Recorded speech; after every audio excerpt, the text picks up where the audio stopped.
Hello guys, here I am once again, torn to pieces. Can't deny it, can't pretend. I thought I was the one. Okay.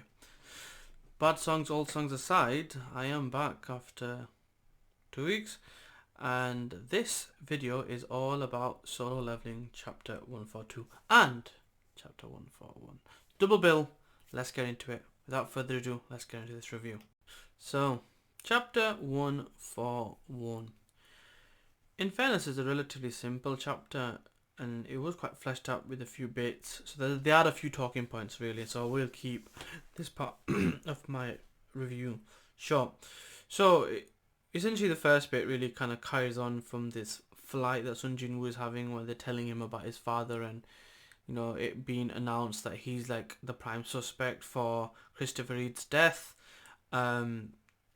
And then we get to see a lot of different things. Now, what I found interesting was there was a press conference, and the leader of the Hunters Guild in Korea had renewed his passport because he thought he would be the one to go to America for this conference. But he was happy and disappointed with what was going on, because essentially he thinks highly of Sun Jin Woo because of the Jeju Island situation, but it's pitiful that they're relying on him and of his situation. So I found that interesting, and the fact that then it moves on to a discussion and it talks about his activity being really quiet. Now when you think about the chain of events that have essentially happened up until this point, for a lot of that he was trying to get as strong as possible, as quick as possible, and then he entered that tower where to get to the 100th floor to get the cure for his mother, and then he wanted to be strong enough for this double dungeon that he had a certain time to get in there with.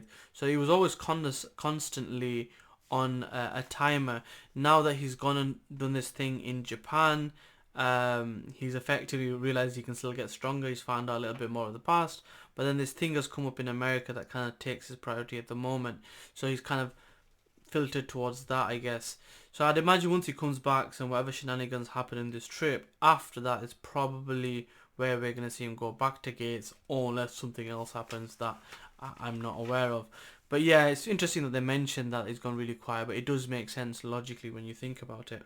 Then we get a few different things. So we get one tidbit where, well, it kind of leads to the second bit, but the first tidbit is about the fact that the Liu Zhugang, the strongest person in China, the 7th star, is requesting information on Sun Jin Woo to see what his record is like. So it's like the strongest recognizing the strong, and it is mentioned in the chapter. And the fact that the leader of the Hunter Association is like, yeah, just deny his request and send him something basic, I found kind of funny. So even now he's protecting the best interest for Sun Jin Woo, which leads me on to the second bit that's also to do with a national class hunter, Thomas Andre, who seems to see Sun Jin Woo positively. Is this going to be a thing where he's going to try and get him to join his guild in America, or is this a scenario where he basically wants to size him up for himself? He seems to think highly of him, and he did start making those bets, so I'm not quite sure where this will lead. But the fact that he specifically is stopping Huang Bangsu from interfering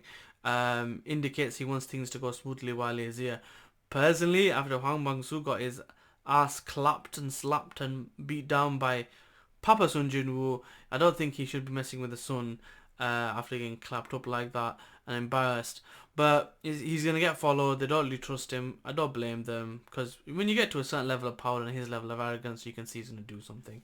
And you can see the look on his face at the end of the chapter, which means yes, that might be a talking point in the next couple of chapters. So if something is to happen, he's going to be involved. And honestly, I hope he just claps his cheeks and sends him on his way.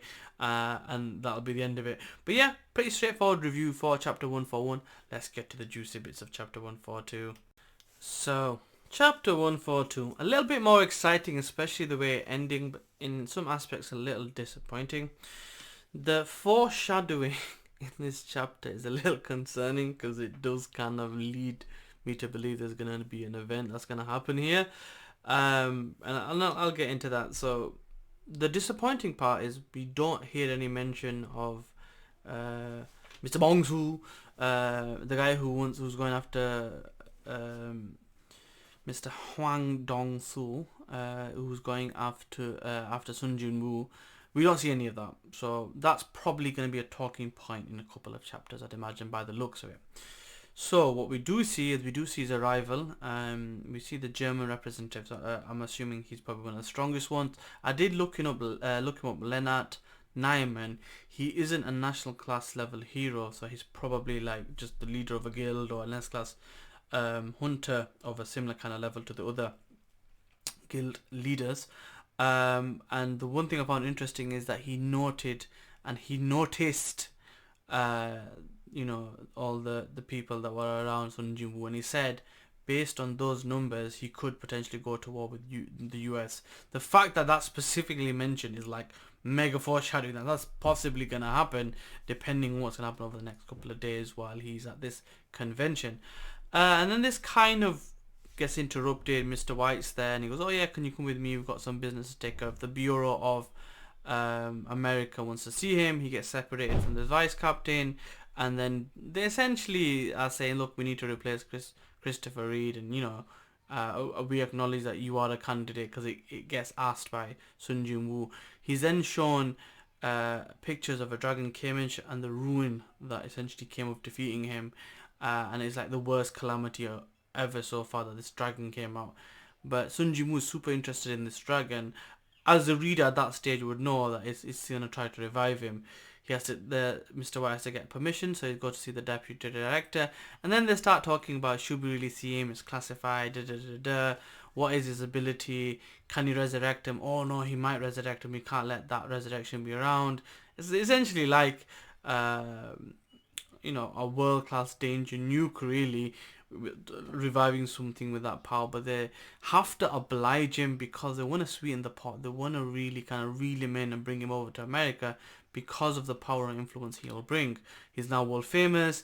He's officially getting well, it's unofficial, but he's essentially the national class hero, though we the readers know he's above. So they want to sweeten the pot. So they let him see Dragon Kamish. He tries his first attempt. Arise, it doesn't work. This tells us two things. One, Dragon Kamish is going to be uber powerful, and two, he's not at that stage now where he can revive people completely at that level. So maybe if it was level 200, this would be like a first time thing, but the fact that he has to be calm and really think about it tells you that this being that he's going to revive is powerful. He takes a breath, levels himself, tries again, arise, and we get this beautiful image, this aura disperse of magic and mana, and then we see the shadow of Dragon Kamish. I wonder what stupid name we're gonna see for Dragon Kamish. Not stupid, but he's got a quirk when it comes to naming his followers and his the characters that he has. So it'll be interesting to see that plus the reactions of everything else. How does this impact? Can he basically say, "Listen, I've come for what I want. Do one. You touch my dad, I'll sort you out with this dragon"? We don't know. We're gonna have to wait and see. But ultimately, that is pretty much the chapter. So it kind of does a lot of it seems quite short. It does kind of seem like it's been padded out a little bit. But the way it ends is probably what makes up for this chapter. That being said, relatively simple chapter. Ends up on a high note, as always with solo leveling. And I'll see you next time. Peace. All as always, like, comment, share, and subscribe. And check out my links for all timestamps, including my subreddit and all other social medias. Instagram and Twitter and whatnot. Especially those that are not getting notifications. If you do follow me on Twitter, I literally post a link as soon as it's uploaded. So again, check me out, like, comment, subscribe. See you next time. Peace.